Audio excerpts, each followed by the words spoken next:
Pilipinas.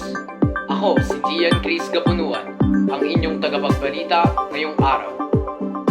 Umabot sa 20 katao ang isinugod sa ospital matapos na malason ng carbon monoxide sa Catbalogan, Samar. Ayon sa ulat ng National Disaster Risk Reduction and Management Council o NDRRMC, nangyari ang carbon monoxide poisoning noong Miyerkules, Abril 16, kung saan karamihan sa mga biktima ay participants ng rationalizing plan ng Department of Education.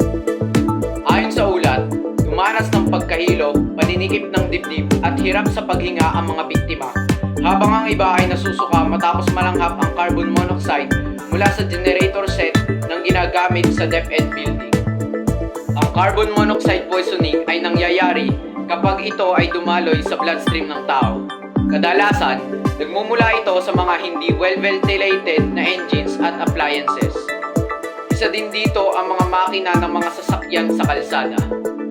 Ang sanhi ng pagkaantok ng tao sa pampublikong sasakyan ay ang carbon monoxide poisoning. Nararapat lamang na magkaroon ng regular na pag-check up ng mga engines at sasakyan upang hindi magdulot ng kapahamakan sa mga nabubuhay. Ito ang mga balitang aming nakalam. Maraming salamat, Pilipinas!